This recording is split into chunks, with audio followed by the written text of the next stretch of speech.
영혼 없는 존재. 18살이던 어느 날 주유소에서 일한 지 1년 반쯤 되었을 때 엘리야 천사가 보여준 환영이 현실로 이루어졌다. 그날 나는 앤과 아버지와 함께 사무실에 있었다.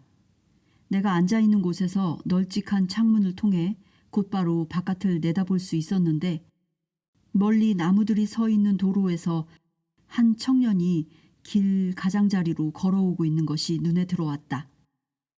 불현듯 나는 그를 알아보았다. 나는 나무들 아래로 걸어 다가오는 그 젊은 남자를 볼 수 있었으며 비록 멀리 떨어져 있었지만 그가 나와 결혼하게 될 그 사람이라는 것을 곧바로 알았다. 나는 긴장이 되어 거의 숨이 멎을 지경이었다. 그가 일자리를 구하기 위해 도로를 가로질러 주유소 안으로 들어오리라는 것을 알았다. 내 머리카락이 헝클어지는 것이 느껴져 돌아보니 그곳에 나의 수호천사가 서 있었다. 나는 다시 창밖을 내다보았다. 그리고 그 남자가 주유소 앞마당을 가로질러 걸어 들어올 때 그의 둘레의 에너지 안에서 희미하게 그의 수호천사를 볼 수 있었다. 그 젊은 남자는 붉은색 금발머리에 무척 잘생긴 얼굴이었다. 무엇보다 키가 컸다. 나는 키 큰 남자를 좋아했다. 그를 지켜보면서 나는 극도로 흥분이 되었다. 결과가 어떻게 될지를 알고 있었기 때문이다. 그럼에도 불구하고 나는 앤을 돌아보며 말했다. 지금 어떤 사람이 일자리를 구하러 오고 있는데 나는 그가 여기서 일하지 않았으면 좋겠어. 지금도 그것을 생각하면 웃음이 난다. 나는 내 삶에 큰 변화가 찾아오는 것이 두려웠던 것이다. 그리고 또한 너무 부끄러웠다. 하지만 마음 깊은 곳에서는 그가 일자리를 얻으리라는 걸 알고 있었다. 그렇게 되도록 운명 지어져 있었으니까. 그 젊은 남자는 우리 가게를 향해 곧바로 걸어왔다. 책상에 앉아있던 아버지가 고개를 들어 그를 쳐다보았다. 아버지는 우리에게 잠시 그와 함께 있겠다는 신호를 보냈다. 아버지가 그를 만나러 밖으로 나갔을 때 나는 그 자리에 온몸이 얼어붙은 채 앉아 있었다. 나는 그곳에 있고 싶지 않았다. 온몸이 떨리고 전율했다. 엘리야 천사가 했던 말들이 기억 속으로 한꺼번에 밀려들었다. 이 남자가 바로 내가 결혼할 그 사람이었다. 나는 그를 사랑하게 될 것이고 그는 나를 사랑할 것이다. 우리는 대부분의 시간을 함께 행복하게 보낼 것이다. 하지만 결국에는 내가 그를 보살펴야 할 것이고 우리는 함께 늙어가지는 못할 것이다. 아버지와 그 젊은 남자는 잠시 동안 가게 안에 서서 얘기를 나누었다. 마침내 나는 의자에서 일어나 구내 식당으로 찻잔들을 씻으러 갔다. 그곳에 서서 아버지와 대화하고 있는 그의 옆을 지나가면서 나는 그가 눈치채지 못하게 그를 훔쳐보았다. 한눈에 그가 마음에 들었다. 나는 가능한 한 시간을 오래 끌며 찻잔들을 씻고 나서 새로 차를 끓였다. 차를 들고 돌아갔을 때 그는 여전히 그곳에 서서 아버지와 얘기를 나누는 중이었다. 나는 어찌해야 할지 알 수 없었다. 그때 손님 한 명이 가게 안으로 들어왔기 때문에 나는 그를 응대하러 갔다. 너무도 긴장이 된 나머지 그 젊은 남자를 애써 무시하기로 마음먹었다. 물론 아버지는 그에게 일자리를 주었고 그는 다음 날부터 우리 주유소에서 일을 시작했다. 나는 그와 인사를 나누었으며 그의 이름이 조라는 것을 알았다. 그가 기름 주유하는 법과 펑크 때우는 법, 모든 일을 하나씩 배워나가는 것을 나는 멀리서 지켜보았다. 조가 일을 시작한 첫날 일과를 마치고 집으로 돌아가는 길에 아버지는 조가 매우 똑똑한 청년이며 일을 빨리 배운다고 말했다. 나는 조와 마주치는 것을 가능하면 피했지만 계속해서 그를 은밀히 관찰하지 않을 수 없었다. 그에게 너무나 끌렸기 때문이다. 나는 조가 나의 존재를 알아차렸는지 그도 우리 사이의 연결을 느끼고 있는지 궁금했다. 천사들은 내가 차를 끓이거나 찻잔을 씻으러 군의 식당에 갈 때마다 조를 그곳에 있도록 만들었다. 조는 나를 보면 눈부신 미소를 지었으며 그럴 때마다 내 심장은 그도 무엇인가를 느끼고 있음을 알아차렸다. 나도 미소를 지어 보이곤 했지만 별로 말은 하지 않았고 가능한 한 빨리 자리를 피하곤 했다.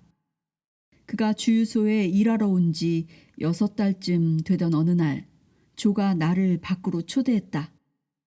그때 나는 늘 하던 대로 차를 끓이기 위해 구내 식당으로 갔다.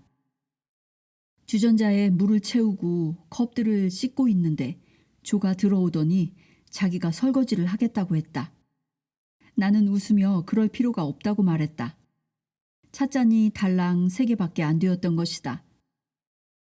내가 찻주전자와 찻잔들을 쟁반에 받쳐들고 구내 식당을 나오려는 찰나 조가 말했다. 로나, 내가 너에게 데이트를 신청하면 넌 어떻게 할 거야? 나는 미소를 지으며 말했다. 물론 데이트를 하겠지. 조는 그날 밤 밖에서 만나자고 했지만 나는 고개를 저었다. 그것은 불가능한 일이었다. 외출하려면 금요일 저녁 퇴근 후여야만 했다. 좋아. 그럼 그날 만나. 나를 위해 문을 열어주며 조가 말했다. 열린 문으로 걸어나가며 내가 말했다. 금요일 밤에 무엇을 할지는 나중에 얘기하도록 해. 너무 행복해서 날아갈 듯한 기분이었다. 그 일주일이 순식간에 지나가고 어느새 금요일이 되었다. 금요일 아침 구내 식당에 들어가자 조가 이미 그곳에서 나를 기다리고 있었다. 그는 나를 보고 활짝 웃으며 물었다. 로나, 오늘 밤에 무엇을 하고 싶어? 내가 대답했다. 영화를 보고 싶어. 오코넬 다리 위에서 6시에 만나자. 조는 나더러 영화를 고르라고 했지만 바로 그때 다른 직원이 들어오는 바람에 그날은 다시 대화할 기회가 없었다. 나는 아버지에게 그날 조금 일찍 퇴근하게 해달라고 부탁했다. 6시까지가 근무 시간이었는데 그날은 4시쯤 나서고 싶었다. 아버지는 그러라고 하면서 이유는 전혀 묻지 않으셨다. 조와의 만남을 비밀에 붙여야 한다고 천사들이 이미 나에게 언지를 주었다. 4시에 나는 버스를 타고 집으로 향했다. 버스에서 내려 집을 향해 걸어가면서 나는 천사들에게 말했다. 너무 흥분이 돼. 하지만 더블린에서 무슨 영화가 상영되고 있는지 아는 게 아무것도 없어. 영화관에 가본 지 너무 오래되었거든. 아마 2년도 넘었을 거야. 하지만 우리가 무슨 영화를 보게 되든 상관없어. 나는 그저 조와 함께 있을 뿐이야. 천사들은 웃음을 터뜨렸다. 천사들과 얘기를 하는 동안 엘리야 천사가 나에게 해준 말들이 모두 기억났다. 집에 도착한 나는 어머니에게 더블린에서 친구를 만나 영화를 보러 가기로 했다고 말했다. 어머니가 말했다. 집으로 오는 막차를 놓치지 않도록 명심해야 한다. 어머니 역시 아무것도 묻지 않았다. 그래서 나는 천사들이 나를 돕고 있다고 추측했다. 거실 탁자 위에 신문이 놓여 있어서 나는 신문을 펼쳐 곧바로 영화란을 뒤졌다. 많은 영화들이 상영되고 있었다. 나는 무턱대고 그중 하나를 골랐다. 그 영화에 대해 아는 바가 전혀 없었지만 상관하지 않았고 천사들도 별 말이 없었기 때문에 나는 모든 것이 잘 되어 가는 것이라 짐작했다. 지금 생각하면 웃음이 난다. 아름다운 여름날 저녁이었다. 가로등과 커다란 화분들이 늘어선 오코넬 다리는 저녁 불빛 속에 아름답기 그지없었다. 조가 몇 분 늦었기 때문에 나는 그곳에 서서 주위를 둘러보았다. 한 여인과 아이가 하루 일을 마치고 바쁜 걸음으로 집으로 돌아가는 많은 행인들 틈에서 구걸을 하고 있었다. 장미를 파는 여인도 있었지만 아무도 걸음을 멈추고 꽃을 사지 않았다. 사람들 주위의 에너지 색깔을 보고 나서 나는 그 사람이 어떤 기분인지 알 수 있었다. 그가 서두르고 있는지 아니면 흥분하고 있는지. 조는 반대편 방향에서 다가와 내 어깨를 건드렸다. 내가 깜짝 놀라 돌아보자 조가 미소 짓고 서 있었다. 그를 보자 나는 너무나 행복했다. 그가 나의 손을 잡았고 우리는 곧장 영화관으로 향했다. 내가 고른 영화는 D.H. 로렌스의 작품이었는데 처녀와 집시라는 제목이었다. 영화관은 10,000원이었다. 많은 사람들이 그 영화를 보려고 몰려들었기 때문에 우리는 앞쪽에 앉아야만 했다. 영화가 시작되고 10분쯤 지났을 때 나는 자리에 앉아 몸을 들썩이기 시작했다. 그 영화는 내가 보고 싶어 하던 그런 영화가 아니었다. 더구나 조와의 첫 데이트 때 볼 영화는 더더욱 아니었다. 성행위 장면이 너무나 노골적이었다. 나는 심한 충격을 받았다. 1970년대 당시에 아일랜드에서는 이런 영화가 흔하지 않았다. 아마도 그 때문에 그렇게 많은 사람들이 몰려든 모양이었다. 몇 분이 더 지났을 때 나는 조에게 그만 나가고 싶다고 말했다.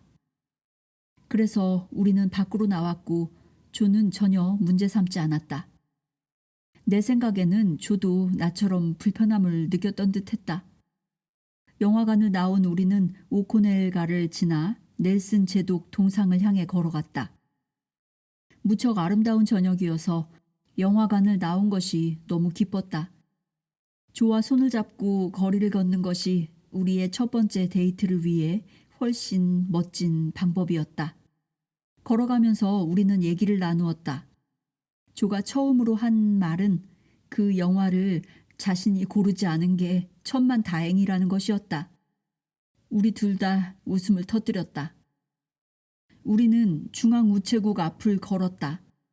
내가 언제나 좋아하는 아름다운 석조 건물이었다. 우리는 건물 밖을 지키고 있는 경찰에게 고갯짓으로 인사를 했다. 나는 두 연인이 서로를 꼭 껴안고 입맞춤하는 것을 보았다.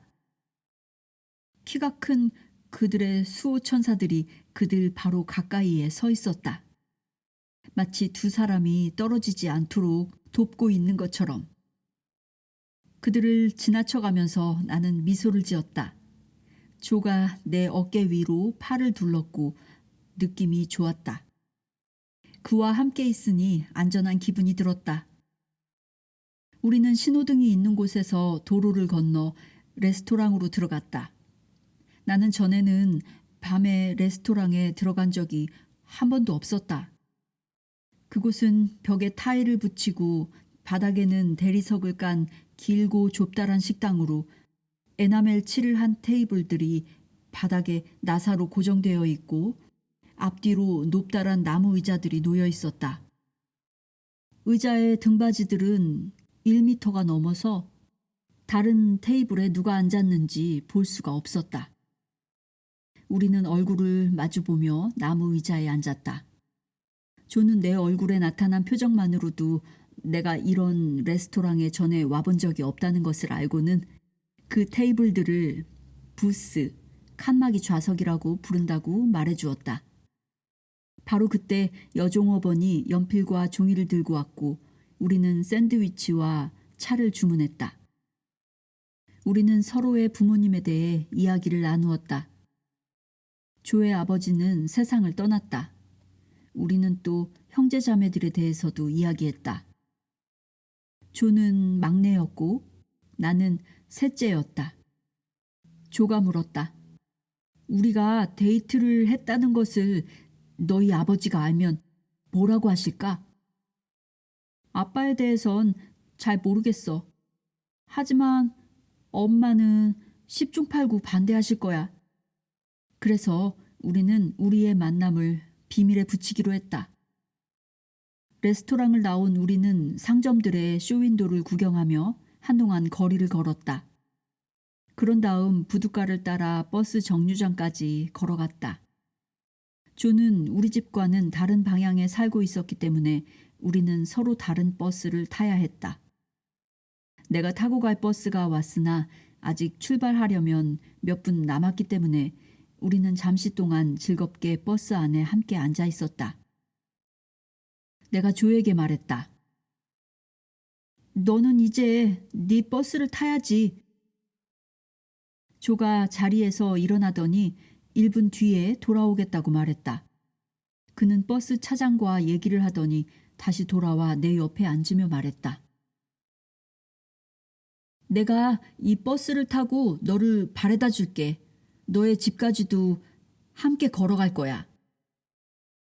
버스 차장이 조에게 유령 버스라고 알려진 시간표상에 없는 비공식적인 버스에 대해 말해준 것이다. 그 버스는 더블린 시내에서 우리 집 근처까지 정해진 시간표에 따라 가는 버스지만 더블린 중심가에 있는 차고지로 돌아갈 때는 어떤 승객도 태워서는 안 되게 되어 있었다. 하지만 규정과는 달리 승객들을 태웠으며 그때부터 우리는 데이트를 할 때마다 조가 언제나 나를 집까지 데려다주고 나서 그 유령 버스를 타고 시내로 돌아와 자기 집까지 걸어갔다. 조와 나는 우리가 밖에서 만나는 것을 누구에게도 말하지 않았다. 내 나이 또래의 여자애들은 이런 경우 가까운 여자친구와 비밀을 공유하기 마련인데 나에게는 그만큼 믿을 만한 친구가 없었다. 아무튼 천사들은 나에게 그것을 비밀로 하는 것이 중요하다고 말했다. 천사들이 나에게 그렇게 말하면 지금도 나는 그들이 하라는 대로 한다. 조가 다른 누군가에게 비밀을 말했는지도 모르고 물어본 적도 없었지만 나는 그가 그렇게 했다고 생각하지는 않는다. 우리가 비밀을 지키긴 했지만 우리는 매우 신중하게 행동했다. 장난이 심한 조는 기회가 있을 때마다 나를 놀리고 싶어 안달이었다. 키가 작은 내가 수리한 타이어를 번쩍 들고 고객의 차 트렁크에 실을 때면 조는 나를 람보라고 부르곤 했다. 그리고 내가 입고 있는 유니폼 치마가 너무 짧다며 나를 놀리곤 했다. 어쩌면 그의 말이 맞았을지도 모른다. 갈 수 있을 때마다 나는 아버지와 함께 낚시 가는 것을 무척 좋아했다. 어렸을 땐 더 자주 낚시를 다녔으며 내가 주유소에서 일하기 시작하고 조와 데이트를 하는 중에도 아버지와의 낚시는 계속되었다. 나는 내 몫의 낚싯대를 가져가지는 않았지만 강가의 조용함 속에 앉아 있을 수 있는 기회가 좋았다. 그리고 아버지와 함께 시간을 보내는 것도 좋았다. 어느 날 아버지와 나는 위클로 산으로 낚시를 하러 갔다. 우리는 언제나처럼 아버지의 차를 타고 일찍 출발했다. 간단히 먹을 것도 쌌다. 또한 아버지가 불을 피워 차를 끓일 수 있도록 야외 취사용 양철 주전자도 가지고 갔다. 그날은 쌀쌀한 날이었다. 우리는 1~2시간쯤 낚시를 했는데 아버지가 송어 한 마리를 잡았을 때 비가 내리기 시작했다. 근처 강둑에 나무들로 둘러싸인 오래된 폐가가 한 채 있었다. 아버지는 그곳에 가서 비를 그으면서 불을 피워 차를 마시자고 제안했다. 그럼 추위를 물리칠 수 있을 것 같았다. 아버지가 앞장서서 걸었다. 나무들에게 가까이 갈수록 나무들 주위에 에너지의 빛이 전혀 없고 그 장소가 무척 음산하게 느껴졌다. 미카엘 천사가 내 어깨를 두드리며 말했다. 이 장소가 너를 놀라게 할지도 몰라. 우리는 너에게 어떤 나쁜 것을 보여줄 거야. 너를 해치진 않겠지만 네가 저 작은 집으로 들어서자마자 그것이 너를 알아볼 거야. 그것은 너에게 화를 내며 반응할 테지만 너를 건드리진 못할 거야. 그때까지 나는 어떤 사악한 것도 보지 않도록 보호받아 왔었다. 내가 물었다. 유령이야? 미카엘이 대답했다. 아니야. 아니야, 로나. 이것은 종류가 다른 존재야. 아버지가 나에게 서두르라고 소리쳤고 나는 시선을 들었다. 아버지는 벌써 앞쪽 저 멀리 오두막 앞 강둑으로 올라가 있었다. 내가 미카엘 천사와 다시 얘기를 하려고 고개를 돌리자 그는 이미 사라지고 없었다. 나는 뛰어가서 아버지를 따라잡았다. 우리는 그 폐가를 둘러싸고 있는 나무들 사이로 걸어 들어갔다. 나에게는 그 집 주위의 모든 것이 죽은 것처럼 보였다. 나무들에 잎사귀도 없었고 근처에 자라는 풀이나 꽃도 눈에 띄지 않았다. 집의 문은 경첩에 나사가 빠져 조금 열려 있었다. 지붕의 일부와 창문 몇 개도 사라지고 없었다. 아버지가 오두막 안으로 들어갔다. 안에는 부서진 낡은 탁자와 의자들이 있었다. 나는 그 안이 얼음처럼 차갑게 느껴졌지만 아버지는 눈치채지 못하는 듯했다. 아버지는 곧장 벽난로 쪽으로 다가갔다. 나는 문 바로 안쪽에 서 있었다. 더 이상 움직일 수가 없었다. 나는 계속 속으로 오, 신이시여, 오, 나의 천사들이여 하고 부르짖었다. 벽난로 옆 오른쪽에 있는 존재가 보였다. 그것은 그 전이나 이후나 한 번도 보지 못한 것이었다. 마치 녹은 밀랍처럼 생겼으며 1미터 정도 키에 몸통만큼 굵었다. 끔찍하고 무시무시한 형상이었다. 그것에 입과 눈이 달려있는지도 의심스러웠다. 아버지는 아무것도 보지 못하고 느끼지도 못하고 있었다. 아버지는 바닥에서 나무 부스러기들을 모아 그것을 벽난로 안에 쌓은 다음 성냥을 그었다. 불은 곧바로 폭발했다. 크고 시끄러운 폭발이었으며 소음이 온 방안을 채웠다. 그 존재는 거대한 에너지를 가지고 있었다. 그것은 그냥 내던져진 악이었다. 그 존재는 몹시 화가 나 있었다. 그 존재는 그 폐가를 자신만의 장소로 삼아왔으며 우리가 그곳에 있는 것을 원치 않았다. 그 존재가 생각하기에는 우리가 자기 구역에 침입한 것이었다. 불이 폭발한 직후에 의자 하나가 움직이더니 방을 가로질러 날아가서는 건너편 벽에 부딪혀 부서졌다. 아버지는 얼른 가방을 집어들고는 내가 있는 문 쪽으로 달려왔다. 아버지는 나를 문 밖으로 끌어냈고 우리는 최대한의 속도로 나무들을 통과해 강둑을 따라 뛰어내려왔다. 우리 둘 다 혼이 달아날 정도로 놀랐다. 살면서 그만큼 빨리 달린 적이 없었다. 아버지는 나보다 걸음이 빨랐기 때문에 나를 앞으로 끌다시피 하며 달렸다. 마침내 숨을 몰아쉬며 우리는 속도를 늦추었다. 비는 멎었고 다시 해가 나왔다. 해의 따뜻함이 얼굴에 느껴졌다. 아버지는 말없이 모닥불에 불을 지피려고 했다. 아버지의 손이 떨리는 바람에 불을 붙이는데 애를 먹고 있었다. 나는 아버지가 무슨 말인가 하기를 기다리면서 아버지를 지켜보았다. 마음속으로는 천사들과 대화하면서 아버지가 마음을 진정시킬 수 있도록 도와달라고 부탁했다. 몇 분 뒤 아버지는 불이 타오르게 하는데 성공했고 야외용 주전자가 끓자 찻잎을 넣었다. 우리는 침묵 속에서 샌드위치를 먹었다. 마침내 아버지가 떨리는 목소리로 입을 열었다. 너를 그렇게 놀라게 해서 미안하다, 로나. 나도 너무 놀랐다. 그게 대체 무엇인지 모르겠구나. 의자들을 움직이게 한다는 폴터가이스트, 즉 시끄러운 소리를 내는 유령. 폴터가이스트에 대해선 들어봤어도 그런 식으로 불이 폭발하게 만드는 것에 대해선 들어본 적이 없다. 아버지는 불에 대해 많이 알고 있었고 불을 다룰 때마다 언제나 조심했다. 아버지는 의자가 날아간 것보다 불이 폭발한 것에 더 겁을 먹은 것 같았다. 나는 아무 말도 하지 않았다. 그냥 계속해서 차만 마셨다. 내가 얼마나 놀랐는지 아버지가 아는 것을 나는 원치 않았다. 천사들이 우리를 보호해주기 때문에 마음 깊은 곳에서는 우리가 안전하리라는 걸 알았지만 그래도 나는 완전히 공포에 사로잡혔었다.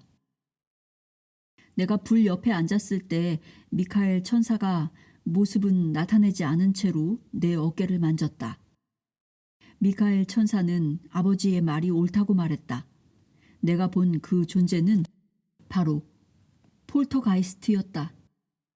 폴터가이스트는 사탄이 창조해낸 영혼이 없는 존재들이라고 미카엘은 설명했다.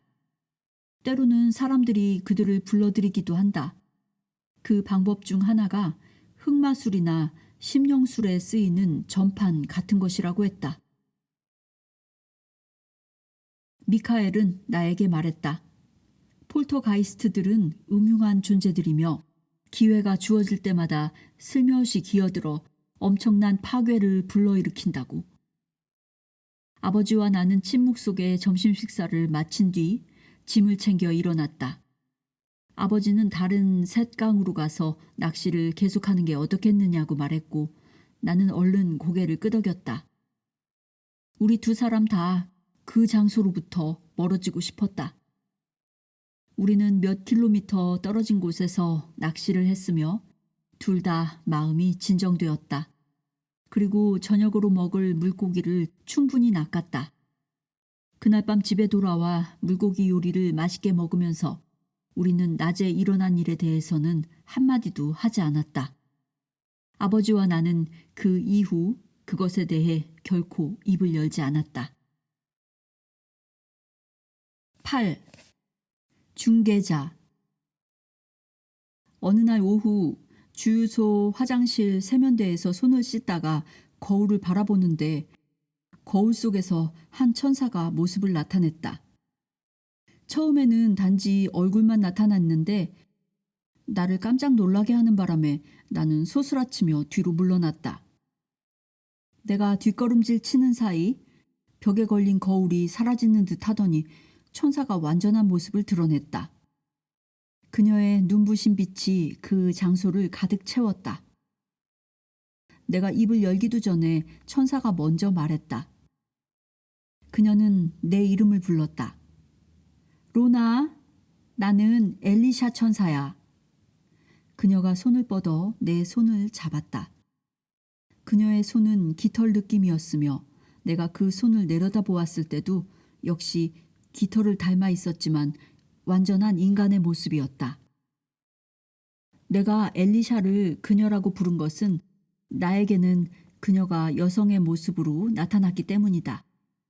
그러나 사실 천사들은 우리처럼 남자도 아니고 여자도 아니다. 그들은 성을 초월한 존재들이다. 단지 우리가 그들을 두려움 없이 쉽게 받아들이도록 돕기 위해 인간의 형상으로 나타나는 것이며 우리가 한결 편안하게 느끼고 그들이 주는 메시지를 더 분명하게 이해할 수 있도록 자신들의 모습을 여자 혹은 남자로 바꾸는 것이다. 내가 물었다. 엘리사 천사, 여긴 무슨 일로 왔어? 내 삶에 무슨 변화라도 일어날 거야? 그녀가 말했다. 로나. 너는 새로운 직장을 얻게 될 거야. 너희 엄마가 오래전부터 알고 지낸 사람과 만나도록 내가 주선할 거야. 너는 더블린의 백화점에서 새 일자리를 갖게 될 거야. 엘리샤 천사에게 그럼 그 일이 언제 일어날 예정이냐고 물으려는 찰나 누군가 화장실 문을 두드렸다.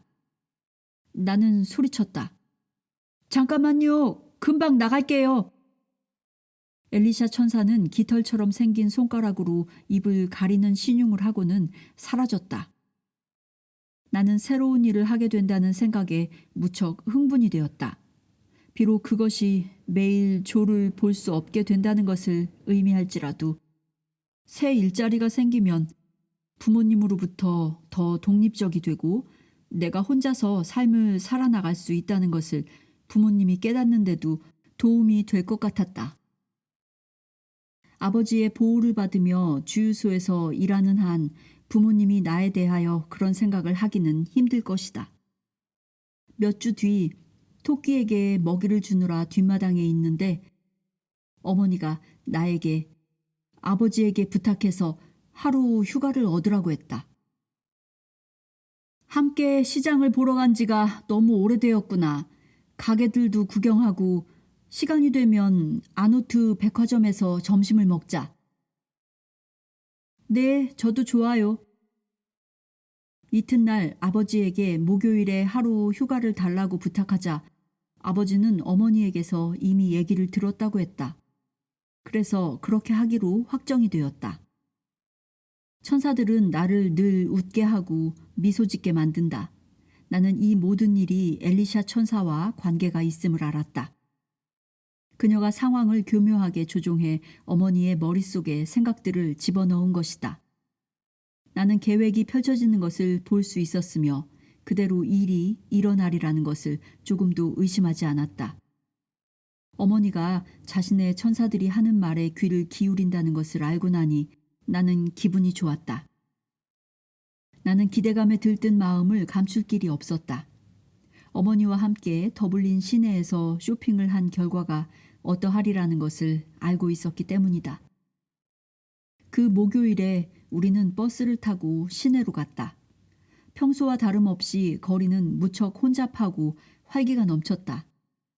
어머니와 나는 오코넬가, 헨리가, 메리가에 늘어서 있는 여러 상점들을 드나들면서 수많은 아름다운 물건들을 구경했다. 어머니는 늘 도자기 코너를 둘러보는 것을 좋아했다. 그래서 나는 다른 물건을 보는 척하면서 잠시 따로 떨어졌다. 그때 엘리샤 천사의 목소리가 들렸다. 어머니를 봐, 로나. 복도 아래쪽을 보니 어머니가 도자기들을 구경하며 서 있었다. 그곳에서 나는 빛나는 두 존재를 보았다. 하나는 어머니의 수호천사였고 더 놀라운 것은 그 옆에 나의 오빠 크리스토퍼의 영혼이 함께 있었다. 너무도 오랜만이었다. 벌써 몇 해가 흘렀다. 오빠를 보자마자 나는 너무 흥분이 되었다. 당장 달려가 올드 킬마인드햄에서 어렸을 때 그랬던 것처럼 오빠의 손을 잡고 싶었지만 나의 수호천사가 내 발목을 꽉 잡고 바닥에서 떼어놓을 수 없게 만들었다. 내가 너무 흥분하거나 움직이지 말아야 할 상황이면 그는 그렇게 하곤 한다. 크리스토퍼가 나를 향해 고개를 돌리더니 미소를 지었다. 그러고는 다시 어머니에게로 얼굴을 돌려 어머니 귀에 대고 뭐라고 속삭였다. 그제서야 나는 어머니가 어떻게 천사들의 말을 들을 수 있게 되었는지 알 수 있었다. 크리스토퍼가 천사들의 중개자 역할을 하고 있었던 것이다. 내가 말했다. 엘리샤 천사, 엄마에게 크리스토퍼 오빠가 지금 옆에 있다는 것을 말해주고 싶어. 엘리샤가 말했다. 그렇게 할 수 없어, 로나. 나는 항변하며 말했다.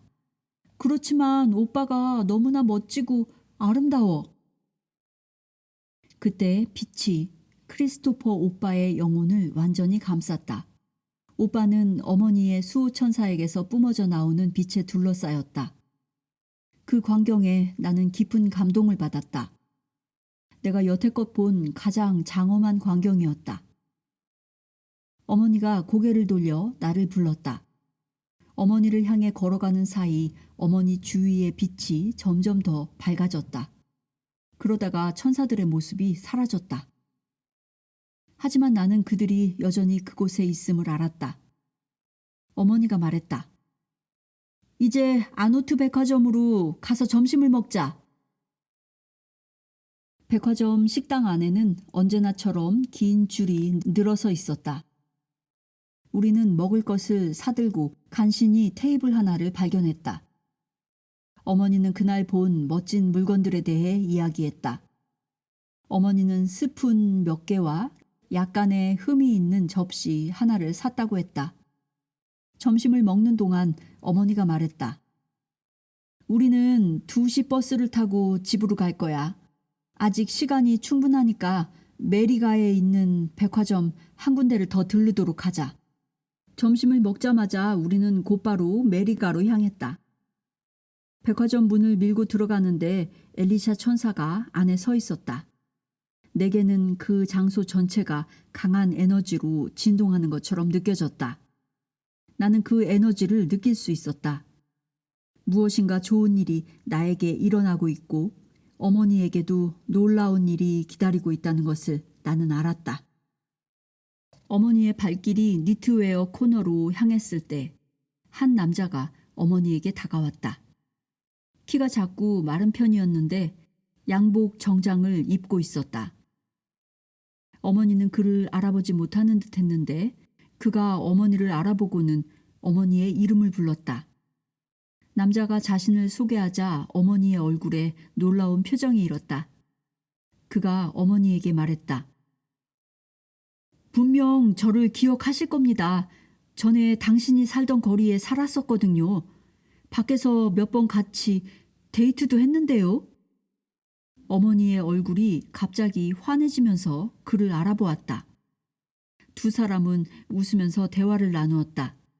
어머니는 옆에 서 있는 내 존재는 모두 잊은 듯했다. 그러다가 그 남자가 어머니에게 물었다. 로즈, 함께 있는 이 처녀는 누구인가요? 혹시 딸인가요? 어머니가 대답했다. 네, 내 딸 로나예요. 바로 그때 크리스토퍼 오빠의 영혼이 나타나 어머니의 귀에 대고 속삭였고 조금의 주저함도 없이 그 말들이 어머니의 입에서 쏟아져 나왔다. 로나는 지금 일자리를 찾고 있답니다. 지난 2년 동안 아빠를 도와서 일했는데 격리 일을 잘 봤어요. 남자가 나에게 몸을 돌리더니 말했다. 로나, 저쪽 계단 보이지? 그리로 올라가면 접수하는 곳이 있는데 입사 지원서를 달라고 하렴. 내용을 작성하면 사무실에 갖다 줘. 필리스를 찾아서 내 얘기를 하면 된다. 나는 그가 말한 대로 했다. 사무실 문을 두드리고 들어가 필리스를 만나고 싶다고 말했다. 나는 너무 긴장이 되어 천사들에게 내 곁에 있어달라고 부탁했다.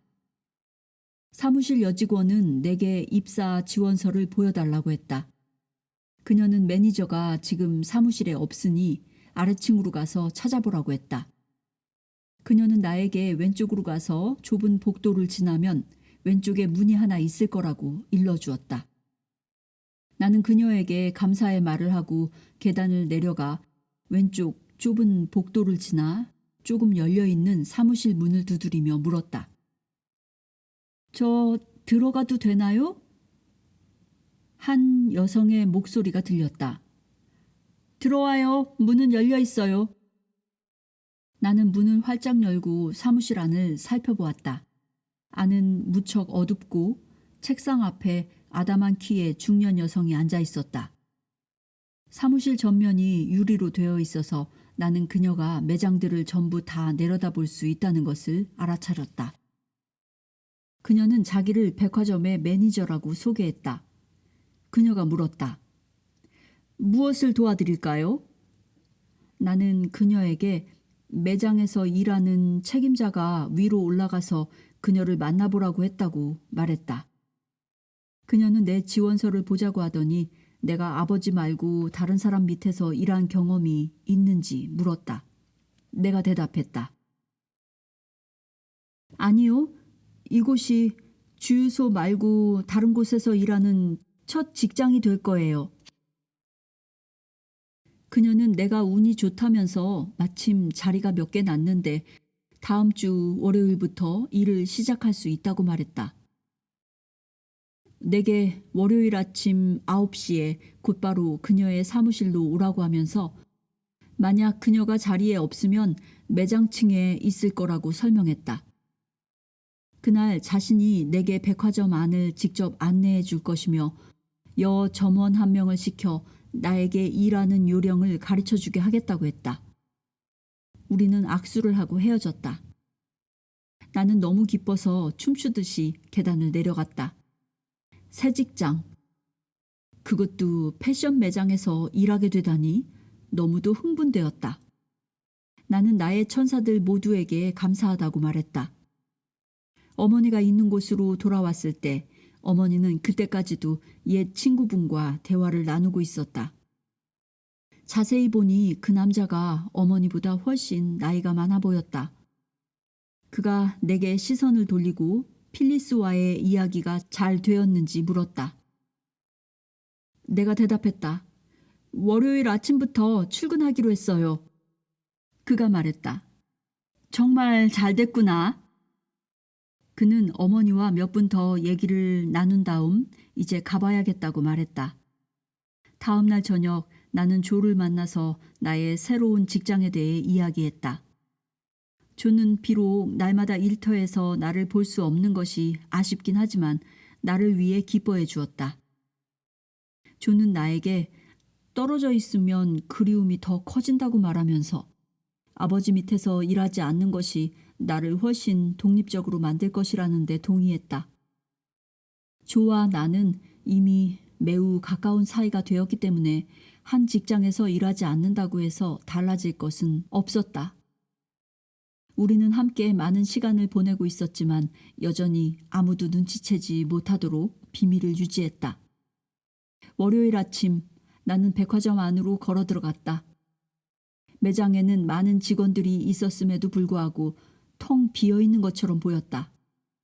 백화점 매니저가 그곳에 있어서 나는 그녀에게 다가가 인사를 했다. 그녀는 나에게 자기를 따라 직원 휴게실로 내려오라고 말했다. 나는 극도로 긴장하고 떨렸지만 그녀를 따라갔다. 이것이 가족과 떨어져 완전히 나 혼자서 갖는 첫 직장이었다. 매니저는 나를 숙녀복 코너에서 스커트를 담당하고 있는 프란시스에게 소개했다. 나는 그녀의 새로운 보조로 일하게 되었다. 그 첫날 나는 무척 걱정이 되었고 특히 점심시간에 대해 신경이 쓰였다. 하지만 걱정할 필요가 없었다.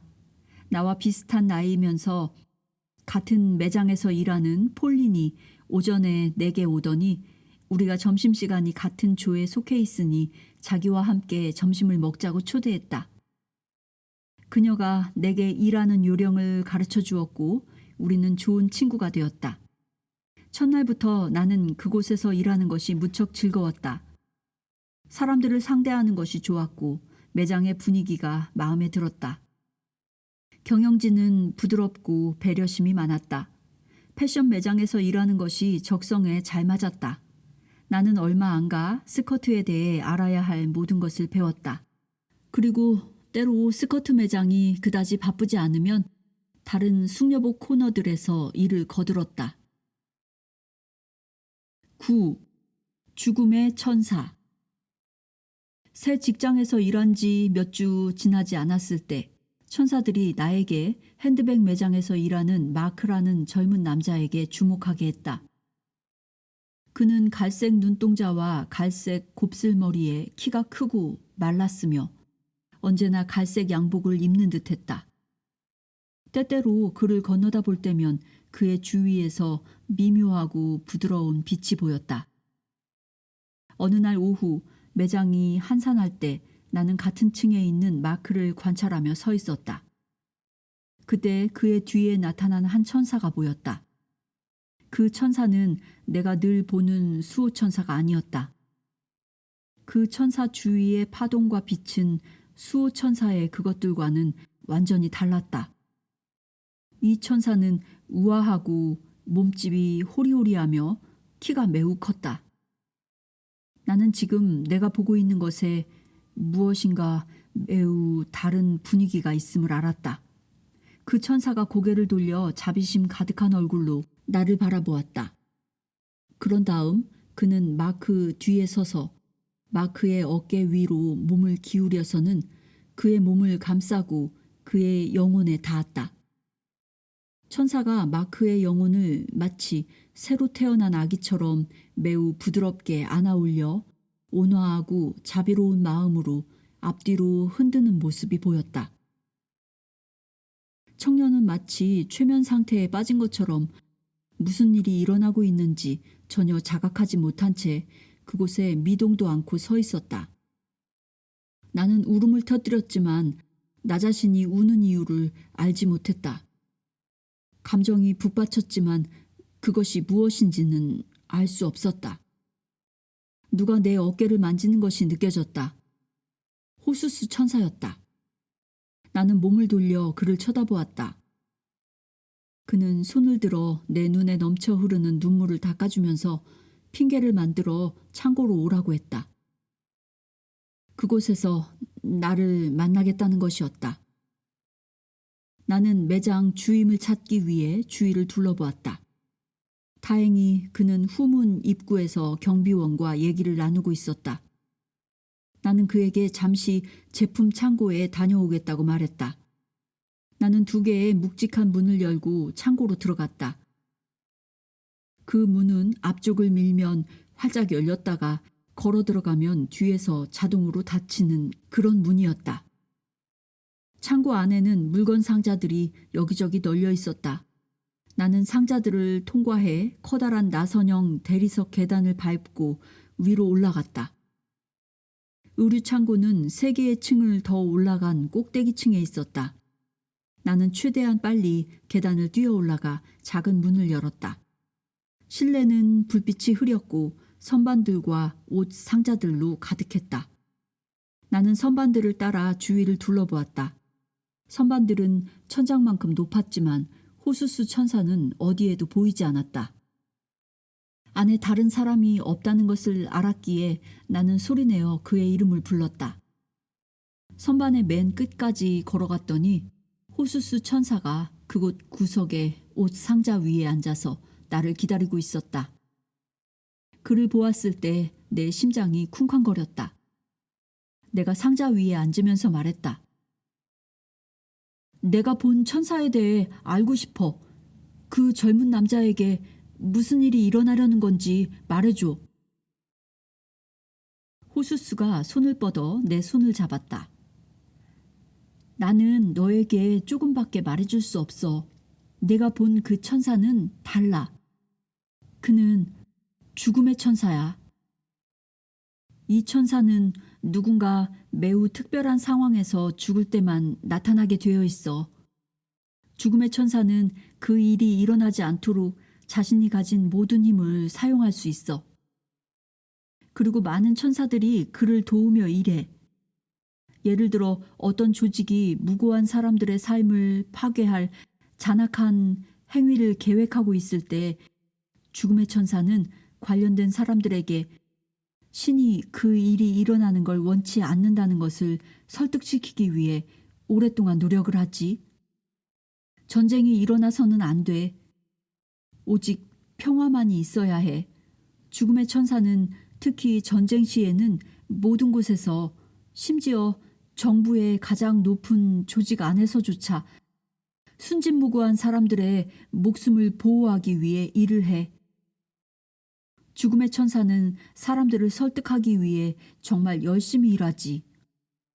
하지만 그들이 천사들의 말을 들을까? 때론 그렇게 하겠지만 늘 그렇진 않아. 설명을 듣기 전에는 나는 죽음의 천사는 재앙과 고통과 고뇌를 안겨주는 일 외에는 하는 일이 없는 천사라고 상상했었다. 그런데 알고 보니 이 천사는 사랑과 자비로 가득한 천사였다. 나는 후수스에게 고맙다고 말하고 일을 하러 돌아갔다. 더 이상 묻지 말아야 할 때를 나는 잘 알고 있었다.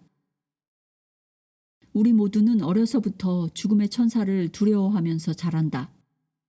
하지만 죽음의 천사는 삶을 위한 천사이다. 죽음의 천사는 살아있는 존재들을 대신해서 옳고 정의로운 것을 위해 싸우는 좋은 천사이다. 그 순간부터 나는 마크에 대해 더 많은 주의를 기울이게 되었다. 그를 바라볼 때마다 매번 죽음의 천사도 함께 보았다. 그의 수호천사도 그와 함께 있다는 것은 알았지만 내 눈에는 한 번도 보이지 않았다. 날마다 나의 관심이 마크에게로 향했다. 마치 그를 지켜보면서 중간에 중재를 하면 상황이 달라지고 천사들이 내 기도를 들어주기라도 할 것인 양. 대개는 2명의 여점원이 핸드백 매장에서 마크와 함께 일했다. 그런데 하루는 놀랍게도 내가 자신을 지켜보고 있다는 것을 마크가 눈치챘음을 알게 되었다.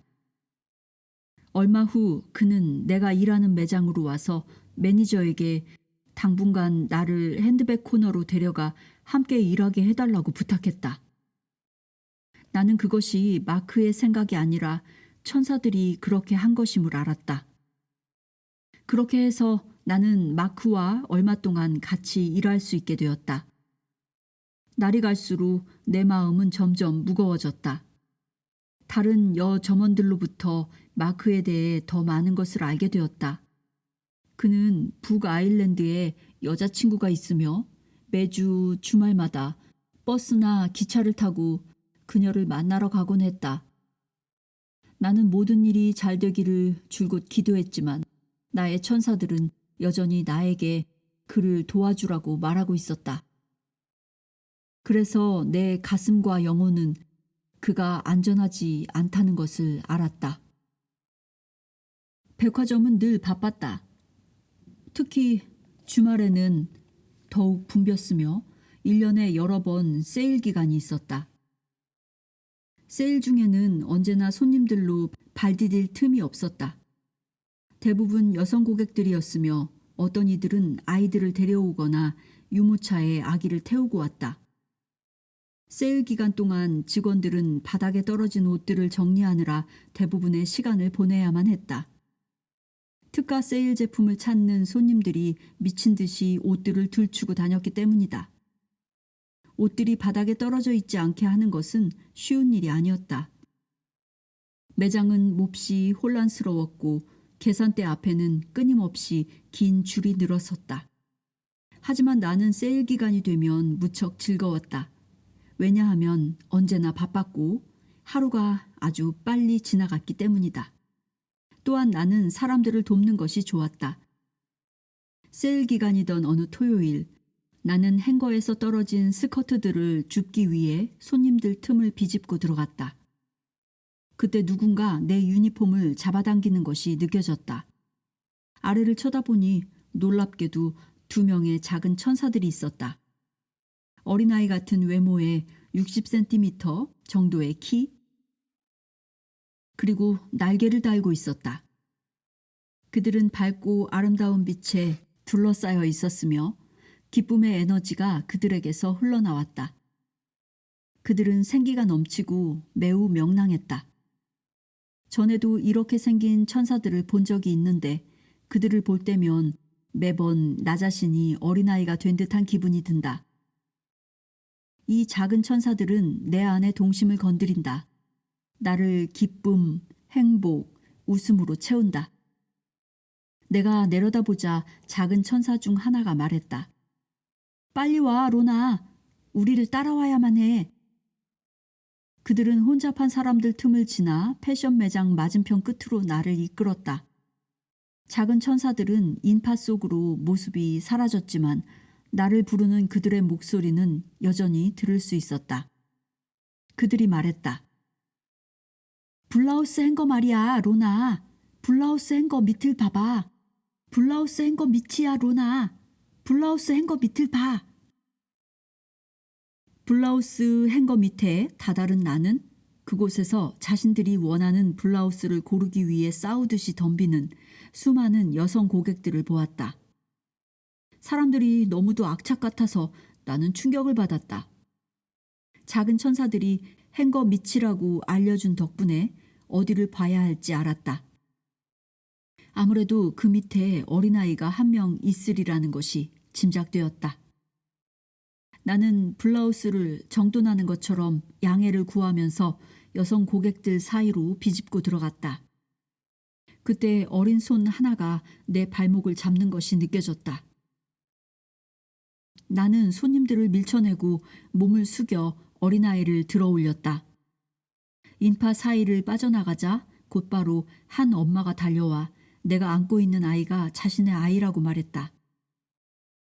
나는 그녀에게 이곳은 어린아이를 혼자 두기에는 너무 위험한 장소라고 말했다. 하지만 그녀는 내 말을 무시하고 내 팔에서 아이를 빼앗아 얼른 가버렸다. 작은 두 천사는 슬픈 표정을 지었다. 나는 그들에게 말했다. 저 엄마는 내 말을 들으려고 하지도 않아. 작은 두 천사는 나에게 그 여성과 아이를 따라가라고 하면서 그녀에게서 눈을 떼지 말라고 했다. 작은 천사들 역시 그들을 뒤따라갔으며 나는 그 아이 엄마의 수호 천사가 그녀의 귀에 대고 속삭이는 것을 볼 수 있었다. 나는 그들을 시야에서 놓치지 않으려고 애를 썼지만 중간중간 고객들이 나에게 끊임없이 도움을 요청했기 때문에 쉽지 않았다. 어디든 대혼란이었다. 기회 있을 때마다 나는 그 여성과 아이를 살펴보았으며 작은 천사들은 빗줄기를 쏘아 나를 도와주었다. 그 빛을 볼 때마다 안도감을 느꼈다. 갑자기 작은 천사들이 또다시 내 옷깃을 잡아당겼다. 그들은 말했다. 빨리 와. 뭔가 일이 일어나려고 해. 저 아이 엄마가 우리의 말을 듣지 않으면 우리도 그 일을 막을 수 없을지 몰라. 나는 최대한 빨리 작은 천사들을 따라갔다. 놀랍게도 그들은 인파 속으로 사라지면서 뒤에 반짝이는 빛의 자국을 남겨놓았다. 나는 실제로 인파 속을 뚫고 모든 것을 볼 수 있었는데 내게는 허리 아래의 모든 것이 투명하게 보였기 때문이다. 이 여성 군중들 속에서 나는 그 아이가 어느 곳에 서 있는지 볼 수 있었다. 나는 그곳으로 다가가면서 소리쳤다. 아이를 조심하세요! 행거 주변의 여성들은 싸고 좋은 옷을 찾는데 너무도 몰두한 나머지 내 말이 귀에 들리지 않았다. 그들은 전혀 듣고 있지 않았다. 나는 무슨 일이 일어날 것인지 알고 있었지만 그것을 막을 수는 없었다. 그곳에 다가가고 싶었고 그 일을 멈추고 싶었다. 수많은 손들이 이쪽 저쪽 행거들에서 옷들을 끌어내리고 있었다. 그때 한 여성이 옷걸이 하나를 잡아당기다가 잘못하여 아이의 한쪽 눈을 스쳤고 그 바람에 아이의 안구 하나가 밖으로 돌출해 나왔다. 나는 작은 천사 한 명이 손으로 아이의 눈을 막아주는 것을 보았다. 비록 안구가 밖으로 돌출되긴 했지만 옷걸이가 안구를 완전히 찢어놓는 것을 천사의 손이 막아주었다. 아이는 비명을 지르기 시작했고 무슨 일이 일어났는지 본 아이의 엄마도 비명을 지르면서 아이를 움켜잡아 자신의 품에 안았다. 나는 엄마와 아이에게 다가가 손으로 어루만지면서 신에게 아이의 눈이 무사하게 해달라고 기도했다. 누군가가 외쳤다. 구급차를 좀 불러줘요!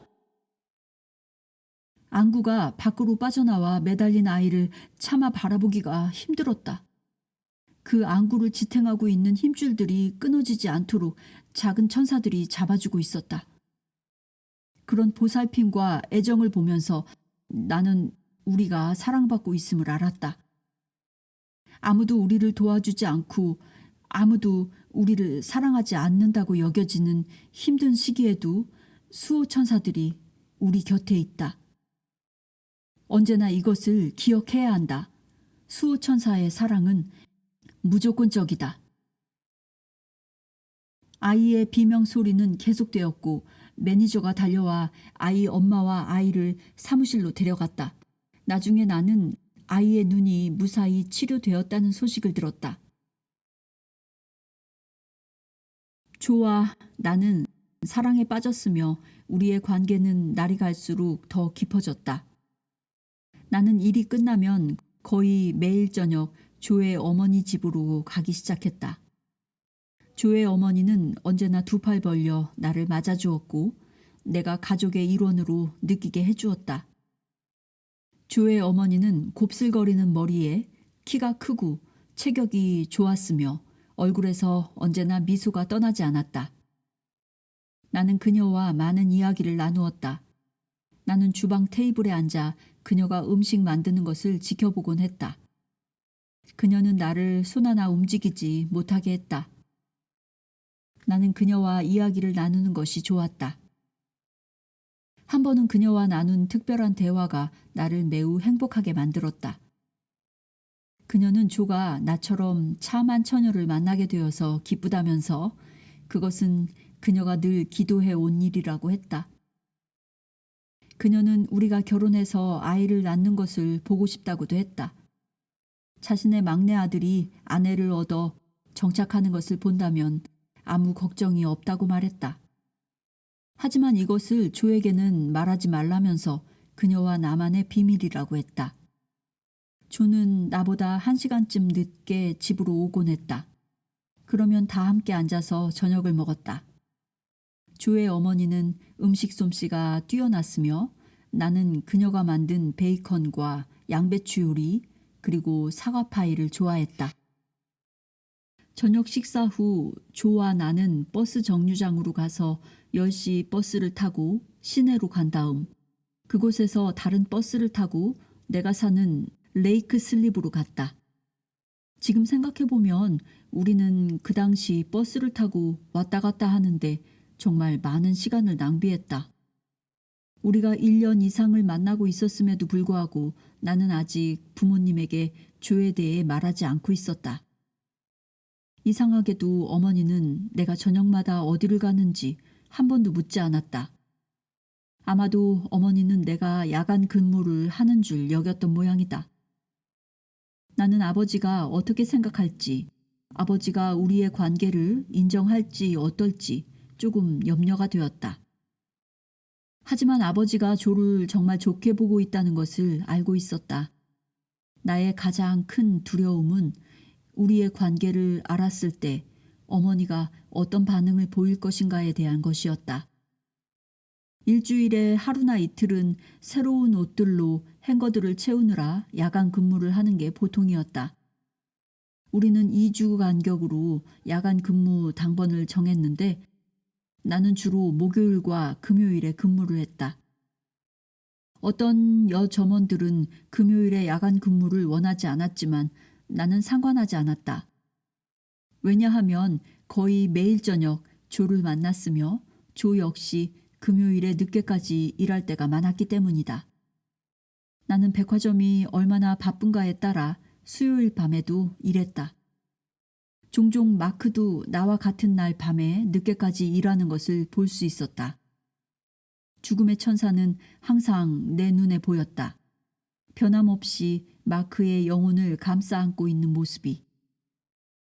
마크는 자신의 삶에 대해 너무도 행복해했지만 천사들은 나와의 대화 중에 자신들이 싸움에서 졌다는 사실을 고백했다. 어느 날 나는 친하게 지내는 여점원 발레리와 함께 계산대에서 옷들을 접어 쇼핑백에 넣는 일을 하고 있었다. 그때 마크가 평소와 다른 행동을 했다. 우리 쪽으로 걸어오더니 우리에게 말을 걸었다. 그리고 자신의 여자친구에 대해 많은 이야기를 했다. 그녀가 북아일랜드에서 어떻게 지내는지, 그리고 주말이면 자신이 그녀를 만나러 가는 이야기 등을. 그리고 자신은 그녀를 무척 사랑하며 그녀야말로 자신의 삶에 찾아온 최고의 선물이고 머지않은 미래에 그녀와 결혼하기를 희망한다고도 말했다. 나는 그의 아름다운 천사가 마치 그가 세상에서 가장 소중한 인간 존재이기라도 한 것처럼 그를 껴안고 있는 것을 보고 몸을 떨었다. 죽음의 천사는 마크를 데려가기를 원치 않았지만 이제 선택의 여지가 없었다. 사람들이 자신의 수호 천사의 말을 듣지 않기 때문이었다. 나는 그 천사가 내게 하는 말을 분명하게 들을 수 있었다. 나는 손을 뻗어 마크뿐만 아니라 죽음의 천사도 어루만질 수 있었지만 그렇게 하지 말라고 그 천사는 말했다.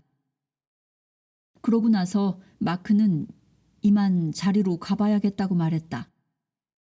나는 발레리에게 화장실에 간다고 말하고 자리를 떴다. 매장에서 뛰어나가 후문을 통과해 화장실로 들어간 나는 그곳에 앉아 울음을 터뜨렸다. 마침내 간신히 용기를 내어 일을 하러 돌아왔다. 너무 슬프고 너무 무력함을 느꼈기 때문에 일하는 내내 천사들을 불렀다. 백화점에서 일한 지 1년쯤 지난 어느 날 나는 야간 근무를 해달라는 요청을 받았고 그렇게 하기로 했다. 내가 그곳에 있어야만 한다는 것을 나는 알았다. 마크 역시 늦게까지 일하고 있었던 것이다. 일을 하는 틈틈이 나는 마크와 그의 천사를 주시했으며 그때마다 기도를 했다. 마크의 큰 기쁨과 행복, 자신의 여자친구를 향한 그의 깊은 사랑을 느낄 수 있었다. 그가 이미 그녀와 결혼을 약속했으며 그녀와의 미래를 꿈꾸고 있음을 확신할 수 있었다. 그것이 그의 삶의 목표였다. 다른 사람들은 모두 퇴근하고 매장 매니저와 마크, 그리고 나만 남았다. 매니저가 나에게 다가와 아직 일이 멀었느냐고 물었다. 나는 그에게 5분쯤 더 필요하다고 말했다. 행거들의 새 옷 진열을 마친 뒤 나는 직원 휴게실을 향해 걸어갔다. 가면서 핸드백 계산대에서 일하고 있는 마크를 돌아보았다. 서둘러 휴게실로 내려가 코트를 챙겨 들고는 다시 마크를 보려는 희망을 가지고 재빨리 층계를 걸어 올라갔다. 마크가 아직 그곳에서 매니저와 이야기를 나누고 있었다. 나는 그것이 내가 그를 보는 마지막이라는 것을 알았다. 내 뒤에서 백화점 문이 닫혔다. 백화점 뒤쪽의 주차장을 지나 골목길을 걸어가면서 나는 천사들에게 도움을 요청했다. 나는 너무도 힘이 없었다. 갑자기 천사들이 밝은 빛 속에 나타나 나를 에워싸고 내 몸에서 내 영혼을 들어올렸다. 그 순간부터 나는 아무것도 기억나지 않는다. 그날 저녁 어떻게 집에 갔는지조차 기억나지 않는다. 그 밖의 일들도 다음 날 아침 일어나서야 천사들이 내 영혼을 데려가 영적으로 마크와 함께 있을 수 있도록 했음을 알았다. 내 몸과 영혼을 하나의 실로 연결시킨 채.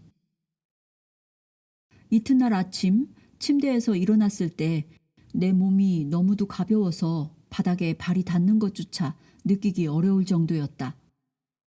내 안에서 깊은 고요와 침묵이 느껴졌다. 나는 천천히 옷을 입고 아래층으로 내려갔다. 기운이 없고 몸이 아팠다. 주방에 있던 어머니가 나에게 괜찮냐고 물으면서 내 얼굴이 몹시 창백해 보인다고 했다. 나는 차 한 잔을 따라 토스트 한 조각과 함께 들고 나의 애완동물 토끼를 살펴보기 위해 뒷마당으로 갔다.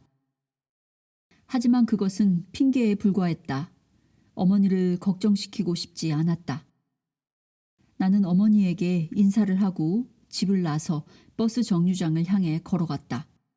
그때 2명의 천사가 내 양옆에서 나를 들고 가고 있는 것을 알아차렸다. 나는 미소를 지으며 천사들에게 말했다. 고마워. 내 몸이 좀 더 나아지도록 도와줘. 그렇지 않으면 오늘 하루 버틸 수 있을 것 같지가 않아. 나는 천사들이 내 귀에 속삭이는 말을 들을 수 있었다. 걱정하지 마, 로나. 우리가 널 보살펴 줄게. 도로를 가로질러 버스 정류장으로 가자 10명도 넘는 사람들이 버스를 기다리고 있었다. 그곳으로 다가가면서 나는 천사들에게 부탁했다. 버스에 앉을 자리가 있게 해줘. 도저히 서서 갈 수가 없을 것 같아. 몇 분 안에 버스가 도착했다. 사람들로 가득했지만 다행히 맨 뒷자리에 앉을 수가 있었다. 나는 곧 잠이 들었다가 부스럭거리는 소리에 잠이 깼다. 바로 내 앞에 앉은 남자가 조간신문을 읽고 있었는데 신문의 머릿기사에 이렇게 적혀 있었다. 더블린 시내에서 한 남자가 총에 맞아 쓰러지다. 나는 망연자실해져서 눈을 감았다. 버스가 터미널에 도착했을 때 나는 사람들과 함께 내려 메리가를 향해 다리를 건너갔다. 계속해서 걸어 헥터 그레이즈라는 이름의 가게 앞을 지나갈 때 라디오 소리가 요란하게 울려 퍼졌다. 뉴스 진행자가 말하는 소리가 들렸다. 한 청년이 총격을 당했습니다. 나는 뛰기 시작했다. 백화점이 있는 도로로 들어섰을 때 얼굴에서는 이미 눈물이 흩날리고 있었다. 주위에는 아무도 없었다. 공포스럽게도 바닥에 흰 백목으로 선이 그어져 있고 둘러쳐진 노란색 테이프들이 보였다. 그곳이 마크가 살해당한 곳이었다. 그가 총을 맞고 쓰러진 곳. 그곳에는 아무도 없었다. 경찰도 그 누구도. 마치 아무도 신경 쓰지 않는 것처럼 느껴졌다. 나는 너무나 춥게 느껴지고 어찌할 바를 몰랐다. 일터의 모든 사람들이 그 이야기를 하고 있었다. 나는 어떤 말도 듣지 않기 위해 그들 모두로부터 거리를 두었다. 그렇지만 피할 길이 없었다.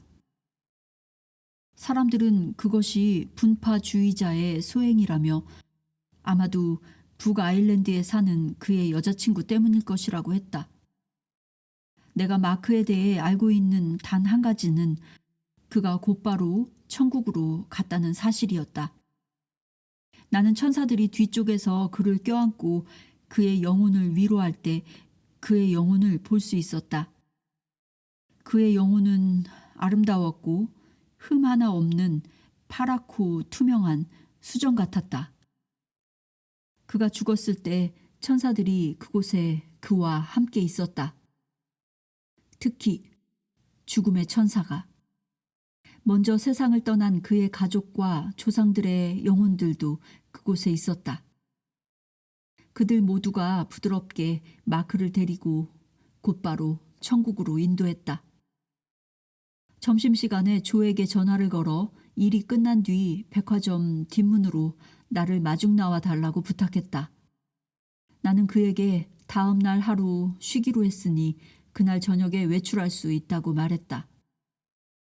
나는 여전히 두려움에 떨고 있었으며 조금이라도 위안을 얻기 위해 나를 안아줄 그의 품이 필요했다. 또한 너무 기운이 없어 버스 정류장까지 걸어갈 자신이 없었다. 나는 결코 마크를 잊은 적이 없다.